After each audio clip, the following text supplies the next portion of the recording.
Okay. All right. So tell me what you've been up to and for the last, what, 20 years. Before we start, I have about a half hour. Does that work? That's fine. Perfect. All right. I'm Jesse Hardman, and I have known you since 2006, right? Something like that. Yeah. Yeah, longer than most people currently in my life. But yeah, I think both of us have been working on evolving kind of journalism over the years for 2 decades, at least since I started as the ICFJ fellow in Peru and you were in Bolivia. And yeah, since then, I've really tried to stay in that space, which has been interesting because when you're trying to change something, you're constantly questioning what you're doing and thinking about how to be effective and have an impact and who even needs you around anyhow. It's Exactly. Yeah, exactly. I mean, I asked myself that question. questioning. I've got 1,500 people on my Substack, and I think maybe out of those 1,500, I think maybe 10% of them are actually paying attention. So, Yeah. Yeah, it's I'm glad that I made that pivot back then. And I'm also glad that I've found ways to keep being a reporter over the last 20 years.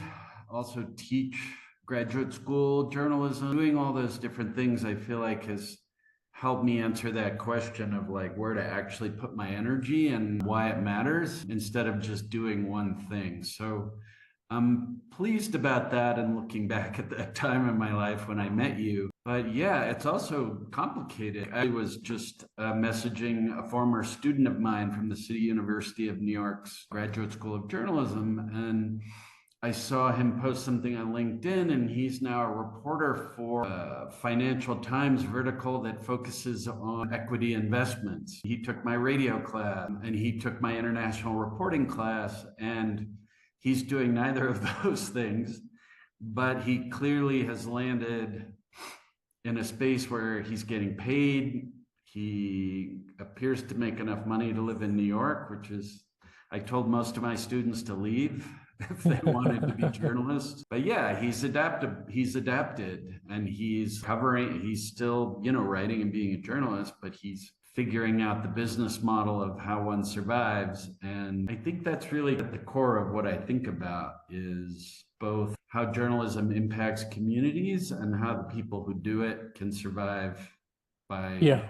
investing in that space. And I think they're both core to like, yeah, kind of getting the news they need and people being able to provide that service. What I do now, I started 12 years ago, is called the Listening Post Collective. And essentially, I kind of landed at a large international nonprofit called Internews, which until recently, it probably still is, considering everyone got by these government cuts, but it was the largest organization in the world that built community journalism, whether that meant literally building radio stations or training women reporters in Afghanistan. They had the largest network of projects around the world. And You did work for them in Sri Lanka, no? And mhm. where Yeah, other after I places? was in Peru, I wound up in Sri Lanka and then Pakistan and doing stuff here and there for them in addition to the teaching I was doing. But I never lost kind of a kernel of an idea in my head that the work I'd do in other countries was needed in the US. And so ultimately, I started an internews project in New Orleans with this the idea of doing something really simple. Literally 12 years ago, in July of 2013, I surveyed people in low income neighborhoods in New Orleans for an entire summer. I went to their barbecues and their markets. I went to barbershops. I hung out at churches and I asked people how they got and shared information. And what I heard was a mix of neighbor to neighbor. Porches are still very, say even today, primary way of information sharing in New Orleans. Community spaces like grocery stores, and then increasingly smartphones. But Were you there before? Was this before or after the big flood? this is what would it have been? 8 years after Katrina, but a lot of the neighborhoods I was hanging out with, you wouldn't know that it was 8 years earlier based on the recovery, how slow it was. I think the other thing when you hang out in any place that's been hit by a natural disaster or a financial disaster, any kind of disaster, you quickly realize the building blocks of the impact have a long history. It's never just an incident like a flood, and that's true in New Orleans. So these neighborhoods, The catastrophe exposes all the yeah, weaknesses. totally. Yep. And it also exposes people's creativity and resilience. It's never one thing. I think the thing in New Orleans that I picked up on also, in addition to how people got and shared information, was who gets to be a storyteller in New Orleans, who gets to be a reporter. And historically, that's never been Black people, who are the majority until recently, were the majority population. There's a larger growing Latino population there. The city's changed, but at Times-Picayune, local radio, TV has never necessarily cultivated enough local talent that made those connections to people's neighborhoods and to that city. There wasn't a development system of bringing local voices into media necessarily. Sure, it happens, but I took what I learned and I created a project, which is what I'd done for Internews and other countries. And it focused on cell phones, on text messaging news, and it focused on physical locations, people's porches, libraries, grocery stores. And essentially what it was a way to be in the spaces that people indicated they were most likely to absorb news and information. And over time, I did this project for 4 years. You actually see trust happen. You start to see people respond to a news text message with an anecdote or a story. You meet people in these physical locations and they tell you things. And so it's a long way to start getting news stories that are more representational, but I think you begin to build the networks you need and the repetition. And it's the thing that news stopped doing when it became more digital, which is, you're more of an expert on that than I am, but Not really. By the way, I wanted to stop you on that. Yeah. The word trust, I think that's so important because, right now we're just flooded with all kinds of misinformation, disinformation, robots posing, pretending to be people and all sorts of stuff. And there's a shortage of trustworthy information and news. So to some extent, what you're creating is an extremely highly valuable product for a group of people who don't have a lot of financial resources to monetize all that.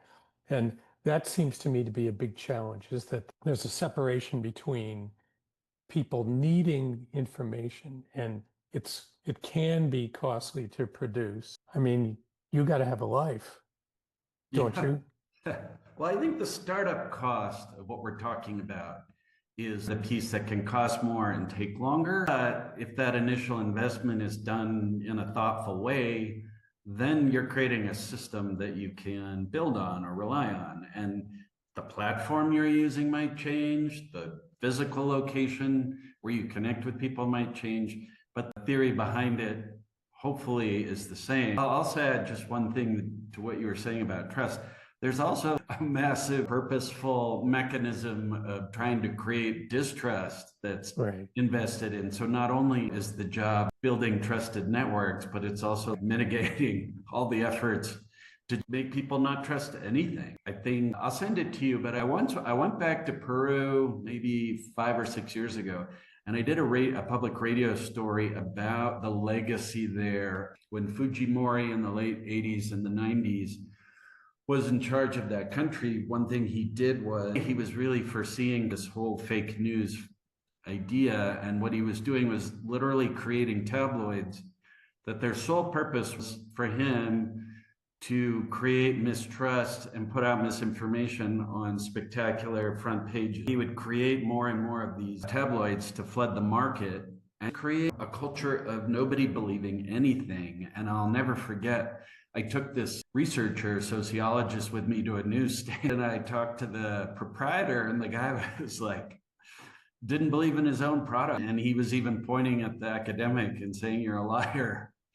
And it was this physical manifestation of those efforts to undermine journalism and trust. And one of my emotional reactions to Peru still is that, as much as I loved it, is a very sad place because people don't believe in the systems. They don't believe in the political system. They don't believe in journalism. And so there's very little culture of believing anything. But what do you, so we've seen all the bad stuff, and you were discussing all the good stuff that you get from being there, being a real person, talking to other real people. And this is something that I've been talking about on my newsletter is connecting with real people. You want to talk a little bit more about how you do that? Get into some of the technical stuff, what kinds of platforms you use and so on. Yeah, I think on that initial project I did in New Orleans, which has turned into a national strategy for investing in, I would say we, like my project Listening Post, partners as much with communities as they do media outlets. And the idea is there's more than just the local news outlet in terms of where trust information comes from. I think when you can, so in New Orleans, I think about this woman who was getting my news text messages, and this is 2017, 2018. No, I'm sorry, 2016. There were some police shootings that summer in Louisiana and Minnesota, Black residents. And so we were talking about Black Lives Matter, essentially. And she called the number that I text messaged people from and left a voice memo. And yeah, it was very heartfelt and profound. And here is why Black Lives Matter. And so I remember actually we met up the day of the 2016 election, and I bought her a coffee just in the Rolls Source, and we were following up on that summer and what she thought. I got to know her. She worked at the post office, college graduate, 20s, grew up in Louisiana, lost everything in Hurricane Katrina. Like, just her life touched on a lot of things that you and I would think of as news stories. And she did not vote that day. And I was sitting there with her when she could have gone out and voted. And she said she just didn't feel like her life changed when she voted. And so by the end of the day, of course, we knew the earth was, forever changed when Donald Trump won. But it was such an insight for me to sit with somebody, because it feels like those are one of the things, the voices I feel like you don't get enough of. Half of America doesn't vote more often than not, or 40%, right? That's enormous. Why is that? Who are those people? Since you're a radio guy, audio producer, I have to say that one of the things that I've discovered in the last few years, especially during COVID, I started listening to lots of podcasts. Yeah. And I would listen to people, for example, politicians who I didn't trust based on headlines and news stories. And when I would hear them tell their story about why they were doing what they were doing, the power of the voice, the sincerity, they might have been, and in fact, in some cases, they were misrepresenting things and literally lying. But the power of the voice to convince people of authenticity, the emotion, I just think there's so much more information in a voice and also in the face of a person. So you go from text, which is pretty dry, to a voice, to video, to in person. I think that's sort of like the hierarchy. Take it that way. What do you think about the voice? Yeah, I was thinking about this the other day. Yes, audio gets edited just like video and Word. Somebody was on the roof of my house for a barbecue telling me that he couldn't find any good unbiased news anymore, and that even public radio is not objective, which I don't always have the arguments or the energy for some of that. But I do think from a reporting perspective, hearing people's voices is powerful. I think in the absence of an image, sometimes it's more powerful in that you're not judging their appearance in any way or being distracted by some of that. You have to actually listen to what's being said. And I think differentiating it from print, you're hearing it. They said that. That is a direct quote. They said it. Therefore, it is in the story because the reporter is, determined that it can help. And I think, yeah, I still think like it's amazing that radio still exists. You know, I think people predicted it in the 40s and 50s, and podcasts. I think what's still attractive about podcasts are the same things that made radio attractive or make it attractive. It's listening. It's something you can do when you're doing something else, the dishes. So I do think it's survived for a reason, and it's so interesting that it's thriving in new ways. You need to be paying attention to consume video content in a different kind of way. So I still, audio is still how I interpret the world, I would say. And I think just bring it back to my work. I started looking for gaps in information access in New Orleans. And from there, I understood the strategy of you listen for a certain amount of time to really see how people are, you know, getting and sharing information and where trust comes from. But it also uncovers a lot of existing work. It's not always about like figuring out what's missing and then you know, leap on the opportunity with your new app or idea. I think one thing I learned in kind of pairing being a journalist in the US with being an international development person is that idea of like, you have to really question the idea of I'm here to help. Here I am, and here's my good idea. Yeah, and Listening comes in, right? It's like, all right, so well, so exposing corruption, investigative journalism. I'm a big believer in investigative oh, journalism. totally. But at the same time, in a way, it's almost always a negative story. It's about people behaving badly. And you don't always have a solution. I mean, all you can say is, here, this is something you really ought to know about, and we have to Right. hold these folks accountable. And then in order to hold them accountable, you just have to beat the story to death. You just have to Yeah, that's never a let good go. thought. What do you think about that? That's a good thought. I've always kind of felt like some of what I've done as a reporter or even helping communities do has an investigative element. Sitting on that stool with that woman who didn't vote felt to me like if you have more of a human-centered, I hate using terms from the Stanford Design School, but a human-centered approach to journalism, yeah, you're investigating who is it to be this woman at this time in this place, and you're investigating. She's not just a source, she's a voice that can really tell you about her life in this place. She's an expert on her life. And I think when you treat people like experts on their neighborhoods, on their experiences, which often also check the box of housing, workforce issue, women and children, public health, individuals who wouldn't necessarily make it into what we think of as a traditional investigative reported piece. Yeah, there is a reason to think of them in those spaces. Don't we investigate what's going right? I think those are all things that start to come into focus when you do that listening exercise of just being in spaces in a community and listening and asking for anything right away. It's hard to find a solution sometimes because Yeah. it's something that's part of a long tradition and sometimes cultural, sometimes political, sometimes social. It's just been there forever and it's very hard to change. The hardest thing to do is change. The hardest thing for a person to do is change. Yeah. Yeah. Let alone an entire industry. I was listening to the Daily podcast this morning, and it was about a tiny public radio station in Alaska that might get wiped off the face of the earth if the government revokes funding or rescinds its for public broadcasting funding. It was so interesting because the guy was talking about COVID, and he tries to open his airwaves to the 3,500 residents of this island in Alaska, which has, I think, the most extensive public radio system in the country. I think there's like 27 stations.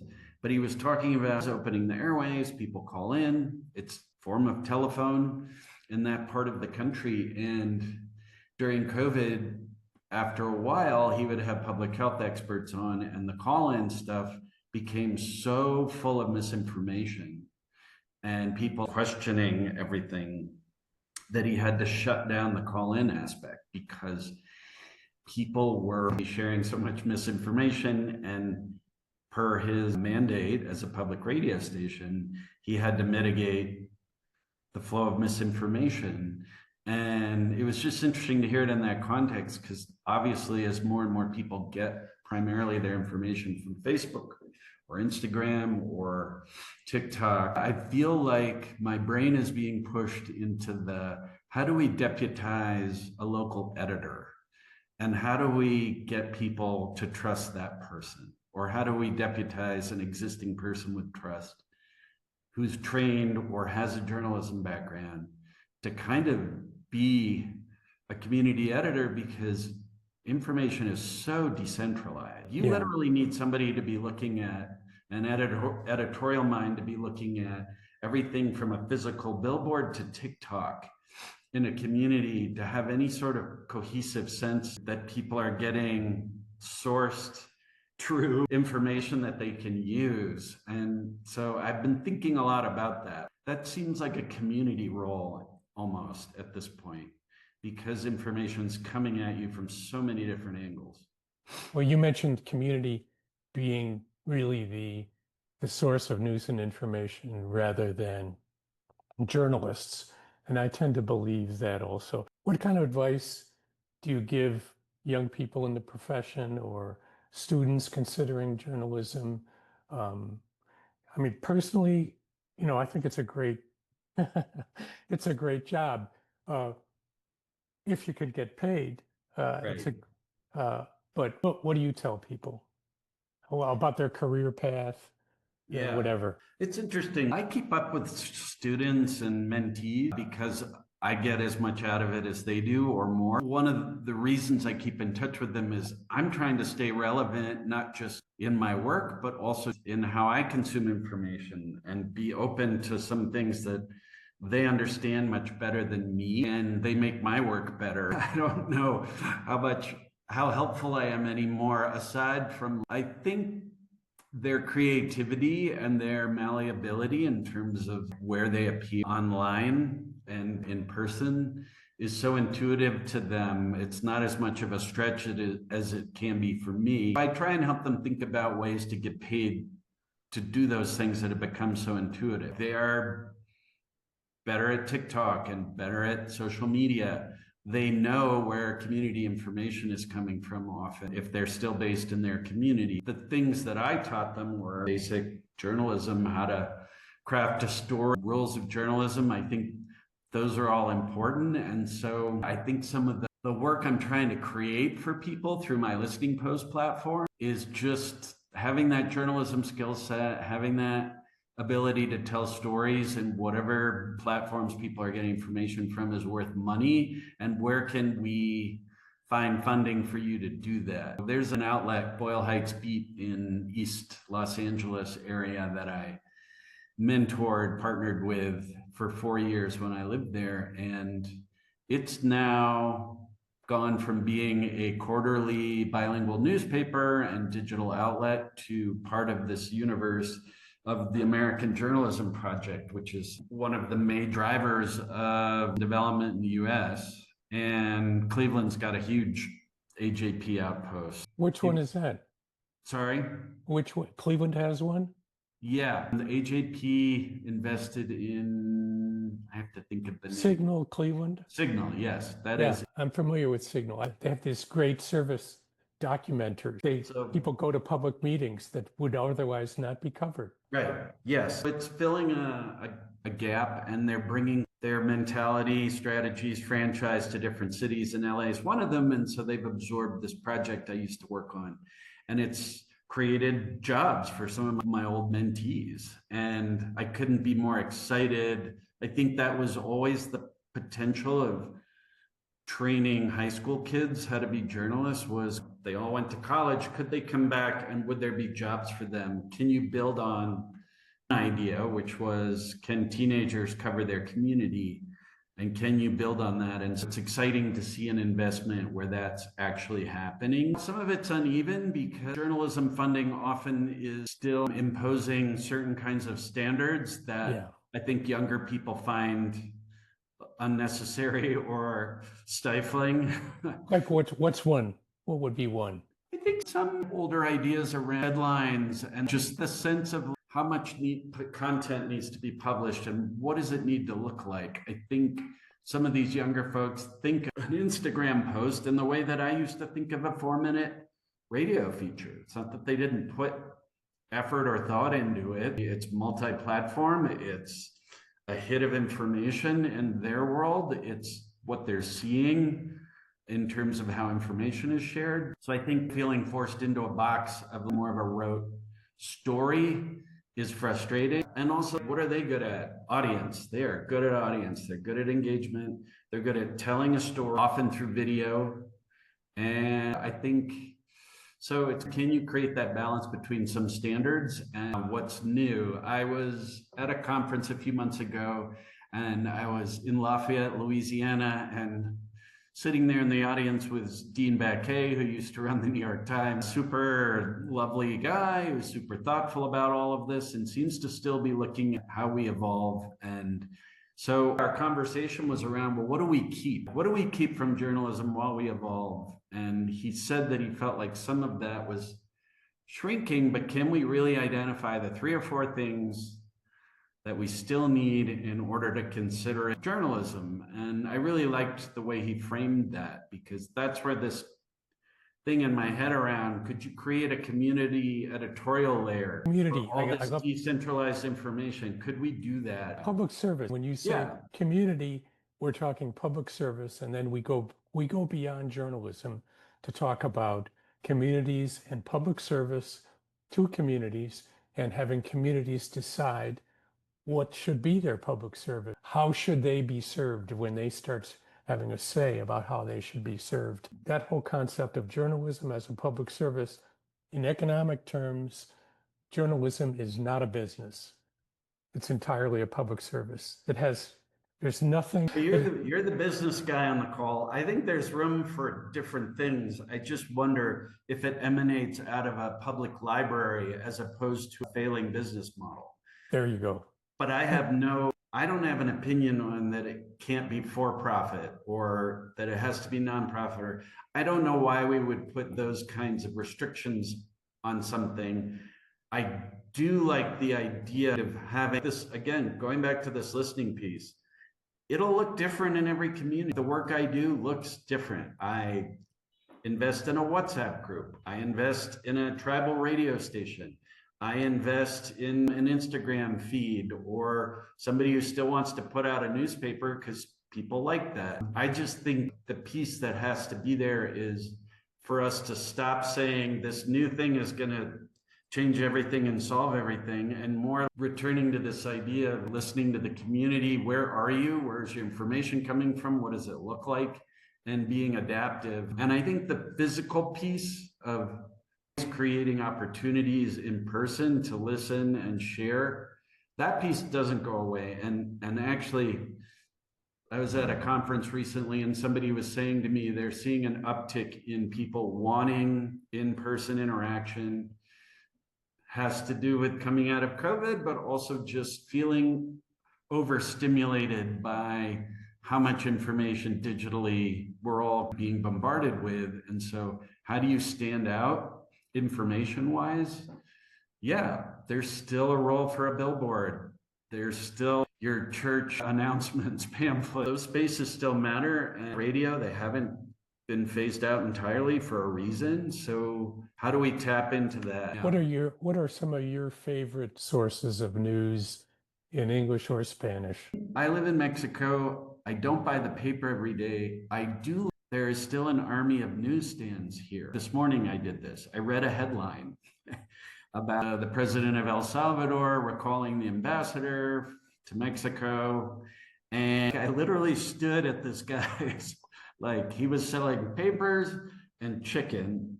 And I read through the headline, and I like that visual. I stop at newsstands here. I don't always buy the paper, but I see the headlines.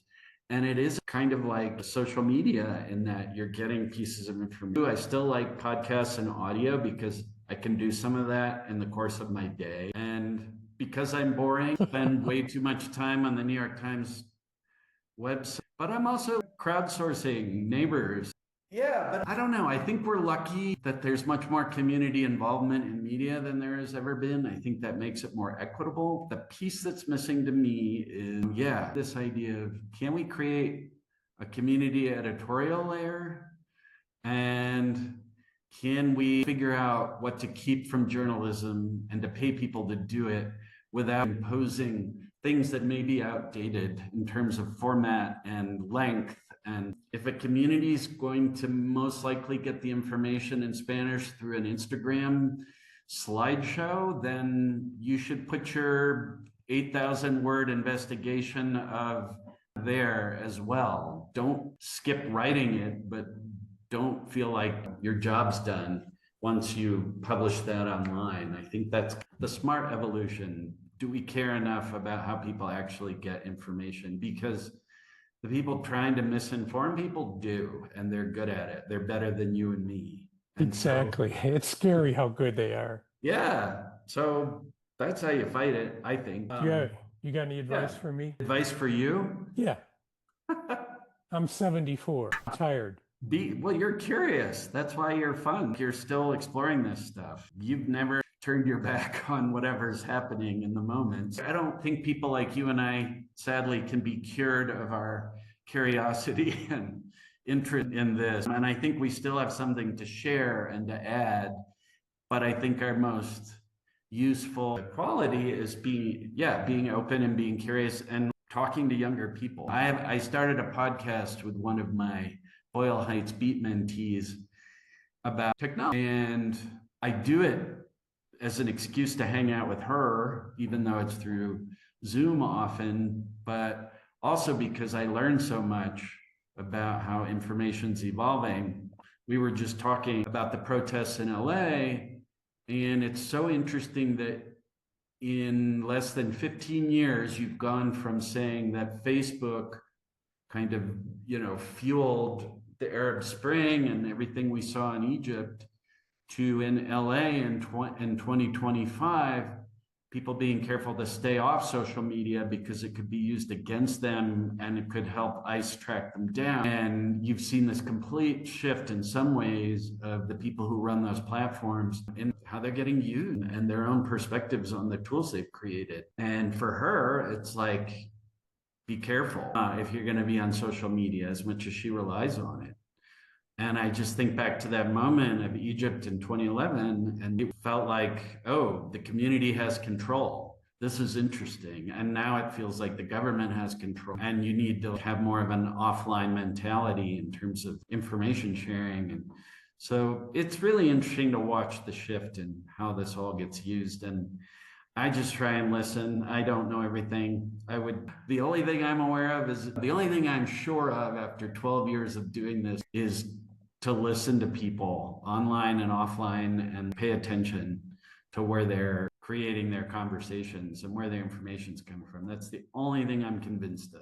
Is that you mentioned earlier that you were investing in this and investing in that. Were you talking about investing time and effort, or were you talking about money? Do you control money that you invest in projects? Yeah.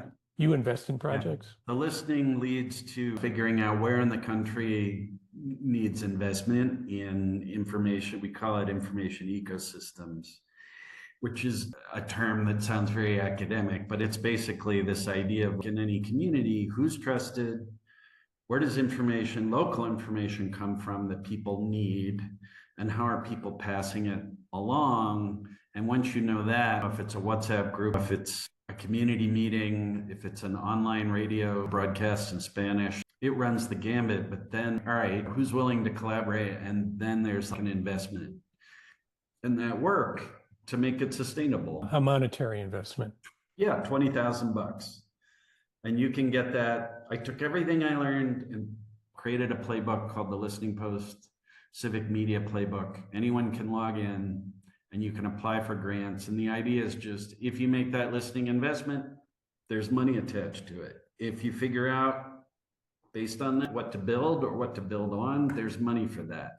If you figure out how to make that sustainable, there's a grant you can apply for. And yeah, the idea is I can't be everywhere at once. We're a small group of people, but the methodology works. We've seen it work over 40 years. So it's good to monetize it. And then the hard part is, can local efforts be monetized? That's the piece I still want to figure out. I think it's doable, but I think you have to think very kind of out of the box and not put all your, marbles into one idea, whether it's nonprofit, as my employer found out, government funding, the community itself. Like, yeah, I think it takes a real variety of efforts to fund stuff. Well, thank you for the time, Jesse. It's been really interesting, and my compliments to you developing so many new innovative initiatives all around creating powerful communities, strong communities, and trust. Yeah, So well, my thanks for compliments. being such a good partner in crime for so long. Okay, buddy. Good to see you, Be- Jim. Yeah, Take bye care. now. Bye.